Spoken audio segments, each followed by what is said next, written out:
মাছ পেয়েছেন? কয়টা দেখি? বাহ, এখনকার তো ছেলেদেরকে খেলাধুলা করতে দেখাই যায় না, সবাই মোবাইল ফোন গ্যাজেটেই আসক্ত। এসব খেলা তো দেখাই যায় না এখন। ছেলেরাই ভাত পায় না আর আমাকে দেখতেছি আমাকে। চরের জীবনযাপন প্রকৃতির উপর নির্ভরশীল এবং অনেকটাই সংগ্রামী। বন্ধুরা, আপনাদেরকে আমি শুভেচ্ছা জানাচ্ছি। তৌসিফ আহমেদ। আজকে একটি চরে চলে এসেছি, আশা করি আমার সাথেই আপনারা থাকবেন। চাচা, আসসালামু আলাইকুম। ওয়ালাইকুম সালাম। কেমন আছেন আপনি? আলহামদুলিল্লাহ ভালো আছি বা। বাহ, আপনি কি মাছ ধরছেন নাকি চাচা? মাছ ধরছি বা, কোন মাছ পাওয়া যায় না বা কয়েকটা। বাহ, আপনার জাল এটা না? এটা কি জাল চাচা? এটা বীজ জাল, এই যে বাহ, হাড়ি জাল। আপনি এখানে মাছ ধরেন না? এখানে কি কি মাছ পাওয়া যায় এই নদীতে? এই যে আমরা মাটি পুঁটি ট্যাংরা। পুঁটি ট্যাংরা পাওয়া যায়? মাছ পেয়েছেন? হ্যাঁ, ওই পোয়াখানি। কয়টা দেখি? বাহ, ওই যে পোয়াখানি হইতে পারে। ওই যে দেখা যাচ্ছে চাচা, পুঁটি মাছ, ট্যাংরা মাছ, এগুলো তো নদীর মাছ, ভীষণ স্বাদ। বাহ চাচা, ওগুলো কি রেখেছেন? ওলে ঝিনুক চিরবা বসি। ঝিনুক ওগুলো? এগুলো কি করেন? ওই বল মাছ ছিলাম। বোয়াল মাছ পেয়েছিলেন আপনি? হ্যাঁ, অনেক আগে পাইছি এখন মাছ। আচ্ছা, কত কেজি ওজন? কত KG? Half KG. Half KG ওজন? আচ্ছা, তো আপনার বাসা কোথায় এখানে? বাসা তো অনেক দূরে। এখানে বাসা না? মাছ কি করেন, বিক্রি করেন না খান? না, এই করে আমরা খাবার মাছ। ও, খাওয়ার মাছ মারেন। বাহ, আপনার নৌকাটা তো ভীষণ সুন্দর চাচা, ছোট একটা নৌকা। ভাঙ্গা লোকে পারে। বাহ, পরিবারে কে কে আছে চাচার? পরিবারে তো আমার আছে 4 জন। 4 জন? 4 জন ছেলে? না, মেয়ে 2টো, ছেলে 2টো। বিয়ে দিয়েছেন সবার? বিয়ে দেই নাই, 2টা বাকি আছে। আচ্ছা, সংসার কিভাবে চলছে আপনার? সংসার খুব অভাব বা, হাতের উপরে করি খাই। হাতের উপরে? আহারে, ঠিক আছে চাচা। টাকা জমি নাই বা।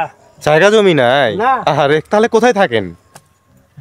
তো কোনো 400 তো জমি নিয়ে বাড়ি করছিলাম, একটা আহারে। ভাঙা ঘর, তাও যে উপরে দিছি, কাগজ দিছি। আহারে, তার যে বর্ষাকালে পানি পড়ে না? বর্ষাকালে পানি পড়ার জন্য উপরে আহারে। পলিটিন দেয়। আর এই শীতের সময় তো হিমেল বাতাস ঘরে ঢোকে, তখন তো আরো ঠান্ডা লাগে আপনাদেরকে। রাতে কি গায়ে দেন আপনারা? লেপ গায়ে দেন না কম্বল? রাইতে এর বাবা আমার খেতা বাড়ি এলে আমার ন্যাপ কম্বল করে পাই। আহারে, তো চাচা, গরুর গোস্ত, খাসির গোস্ত কতদিন হলে খান না আপনি? এলে আমার বর্ষ আমার মুখে যায় না বা। আহারে, মানুষের কষ্ট, এভাবে সংগ্রাম করে বেঁচে আছেন না? আল্লাহ এইভাবে রাখছে। চাচি বেঁচে আছে? আলহামদুলিল্লাহ বেঁচে আছে না? যাক, শুনে ভালো লাগলো। তো চাচা, ঠিক আছে, ভালো থাকবেন আপনি। হ্যাঁ, আসি, আসসালামু আলাইকুম। লালমনিরহাট জেলার চরখাটামারি গ্রামের বৃদ্ধ বাবার এই গল্প এক হৃদয় ছোঁয়া জীবন সংগ্রামের প্রতিচ্ছবি। 75 বছর বয়সের বৃদ্ধ বাবা রত্নাই নদীর তীরে ছোট্ট একটি ঘরে বাস করেন, যেখানে তার জীবনের প্রতিদিনের সংগ্রাম বেঁচে থাকার প্রয়াসে জড়িত। মাছ ধরাই তার জীবিকার প্রধান মাধ্যম, কিন্তু নদীতে মাছের পরিমাণ কমে যাওয়ায় দিন দিন তার কষ্ট আরও বেড়ে যাচ্ছে। বাবার 2 ছেলে ও 2 মেয়ে, যাদের মধ্যে 2 মেয়ের বিয়ে হয়ে গেছে। বৃদ্ধ বাবার ঘরটি মাত্র 4 শতক জমির উপরে দাঁড়িয়ে থাকা ছোট্ট একটি ঘর, যা বর্ষার বৃষ্টির পানি আর শীতকালে হিমেল বাতাস থেকে তাকে রক্ষা করতে পারে না। তার লেপ কাঁথার অভাবে শীতের রাতগুলো হয়ে ওঠে অত্যন্ত কষ্টকর। এই বৃদ্ধ বাবার গল্প শুধু তার একার নয়, এটি বাংলার অনেক গ্রামের দুঃখ কষ্টের প্রতিচ্ছবি। ভাই, আসসালামু আলাইকুম। ওয়ালাইকুম আসসালাম। কেমন আছেন আপনি? আলহামদুলিল্লাহ ভালো। আপনি? এই তো আছি, আলহামদুলিল্লাহ। বাহ, আপনি খেলাধুলা করছেন? আমি দূর থেকে খেয়াল করলাম আপনি ফুটবল খেলছেন। এখনকার তো ছেলেদেরকে খেলাধুলা করতে দেখাই যায় না, সবাই মোবাইল ফোন গ্যাজেটেই আসক্ত। বাহ, কত সুন্দর খেলাধুলা করছেন। ঠিক আছে, ভালো থাকবেন। হ্যাঁ, আসি, আসসালামু আলাইকুম। গ্রামের চরে ছেলেদের ফুটবল খেলার দৃশ্য একসময় গ্রামের চেনা ছবি ছিল, যেখানে বিকেল হলেই মাঠ ভরে যেত ছেলেদের চিৎকার চেঁচামেচিতে। আজকের যুগে সেই দৃশ্য খুবই বিরল। প্রযুক্তির আধিপত্য এবং মোবাইল ফোনের প্রতি আসক্তি ছেলেদের খেলাধুলার প্রতি আগ্রহ কমিয়ে দিয়েছে। ফুটবল খেলার মতো শারীরিক কার্যকলাপ শুধু শরীরকে সুস্থ রাখে না, বরং বন্ধুত্ব গড়ে তোলা, দলবদ্ধ কাজ শেখা এবং প্রতিযোগিতার মনোভাব গড়ে তোলার জন্য অপরিহার্য। কিন্তু শহর তো বটেই, গ্রামেও এখন মাঠে ছেলেদের ভিড় দেখা যায় না। যদি আমরা নতুন প্রজন্মকে মাঠে ফিরিয়ে আনতে পারি, তাদের খেলাধুলার প্রতি আগ্রহ বাড়ানোর ব্যবস্থা করি, তবে আমাদের সমাজ আরও সুস্থ ও উজ্জ্বল হয়ে উঠবে। চাচা, আসসালামু আলাইকুম। আচ্ছা, বাড়ান, হ্যান্ডশিপ করি আপনার সাথে। বাহ, কি খেলছেন চাচা? এটা কি খেলা? এটা আমি তো এই খেলা বুঝি না, এটা কি খেলছেন আপনারা? বাহ, মনে হচ্ছে এটা গুটি খেলার মতন মনে হচ্ছে। বাহ বন্ধুরা দেখুন, গ্রামের মানুষ এই দুপুরের অবসর টাইমে ফাঁকা মাঠে বসে কত সুন্দর খেলছে, গুটি খেলছে। বাহ, কতক্ষণ খেলবেন চাচা? চাচা কতক্ষণ খেলবেন আর? এই 1-1.5 ঘন্টা। 1-1.5 ঘন্টা না? বাহ, এসব খেলা তো দেখাই যায় না এখন। বাহ, ঠিক আছে, ভালো থাকবেন। হ্যাঁ, আসি, আসসালামু আলাইকুম। দুপুরের রোদ একটু কমতেই গ্রামের চাচারা দল বেঁধে গুটি খেলতে বসেন। এ যেন গ্রামীণ জীবনের এক সহজ সরল আনন্দঘন মুহূর্ত।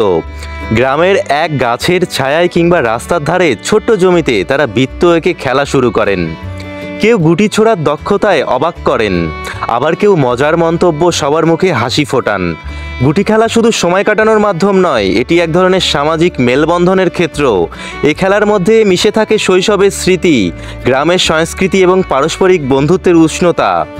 বর্তমান সময়ে প্রযুক্তি আর ব্যস্ততার ভিড়ে এই ধরনের বিনোদন হারিয়ে যেতে বসেছে, তবে গ্রামীণ পরিবেশে চাচাদের এমন আনন্দঘন মুহূর্তগুলো আমাদের মনে করিয়ে দেয় জীবনের আসল আনন্দ ছোট ছোট জিনিসেই লুকিয়ে থাকে। চাচি আসসালামু আলাইকুম, কেমন আছেন আপনি? আল্লাহ রাখছে ভালোই। আপনি এই চরে থাকেন? এই চরে কত বছর হলে আছেন আপনি? 30-40 বছর বাদ হয়েছে। 30-40 বছর হলে এই চরেই আছেন? আপনার ছেলে মেয়ে নাই? আছে কয়জন ছেলে মেয়ে আপনার? 3 জন ছেলে আর 5 জন মেয়ে। বিয়ে দিয়েছেন সবার? হ্যাঁ। চাচা বেঁচে নাই? না, মার কাছে। মারা গেছে। তো আপনার খাওয়া দাওয়া কিভাবে চলছে? ছেলেরা দেখাশোনা করে না? ছেলেরাই ভাত পায় না আর আমাকে দেখতো কি, আমার হলে আমি খাই। আরে, ছেলে মেয়েদেরকে যে একসময় আপনার পেটে ধরেছিলেন, 9 মাস পেটে রাখছেন, এই পৃথিবীর আলো দেখালেন, তাহলে কি এই পৃথিবীর আলো দেখানো কি ভুল ছিল? ভুলই ছিল। তো আপনারা তো চরে থাকেন, এখানে তো ঠান্ডার তীক্ষ্ণতা বেশি। রাত যত বেড়ে যায় ঠান্ডা তত বেড়ে যায় এখানে। রাতে কি গায়ে দেন আপনারা? ওই যে আগে লেখালাম তো খেতা আসছিল, ওই খেতা কাঁথা গায়ে দেন? আহারে, মানুষের কষ্ট। ঠিক আছে চাচি, ভালো থাকবেন। হ্যাঁ, আসি, আসসালামু আলাইকুম। লালমনিরহাট জেলার চরকাটামারি চরের বৃদ্ধা মায়ের জীবন যেন এক নিঃসঙ্গতার করুণ প্রতিচ্ছবি। 40 বছর ধরে চরের এই নির্জন এলাকায় তিনি বাস করছেন। তার জীবনের সঙ্গী তার স্বামী অনেক আগেই মারা গিয়েছেন। 3 ছেলে এবং 5 মেয়ে বড় হয়েছে তার কঠোর পরিশ্রমের মধ্য দিয়ে। কিন্তু আজ তারা সবাই নিজের জীবন নিয়ে ব্যস্ত, মায়ের দেখাশোনা করার কেউ নেই। এই পৌষ মাসের হিমেল শীতের রাতে বৃদ্ধা মা একটি পাতলা কাঁথা গায়ে দিয়ে কোনোভাবে রাত কাটান। ভাঙ্গা ঘরের ছিদ্র দিয়ে ঢুকতে থাকা শীতল বাতাস যেন তার দুঃখ দুর্দশার সাক্ষী। নিজের কষ্ট চেপে রেখেও তিনি সন্তানদের জন্য দোয়া করেন। কিন্তু তার জীবনে নিঃসঙ্গতা আর অভাবের কষ্ট কাউকে বলে বোঝানোর মতো নেই। গ্রামীণ জীবনের এই চিত্র শুধু একজন মায়ের নয়, এটি হাজারো মায়ের জীবনের গল্প, যারা সন্তানদের বড় করতে নিজেদের সব উজাড় করে দেন, কিন্তু বার্ধক্য এসে অবহেলিত হয়ে যান। বৃদ্ধা মায়ের এমন করুণ জীবন আমাদের মানবতার দিকে প্রশ্ন ছুঁয়ে দেয়। আমরা কি আমাদের শিকড়ের প্রতি, আমাদের মায়ের প্রতি যথেষ্ট দায়িত্ববান? চরের মানুষ কঠিন পরিবেশের সঙ্গে খাপ খাইয়ে চলে। বন্ধুরা, আজকে পর্যন্তই। পরবর্তীতে আপনাদেরকে নতুন কোনো গ্রামে নিয়ে যাব। সবাই সুস্থ থাকবেন, ভালো থাকবেন। আসসালামু আলাইকুম।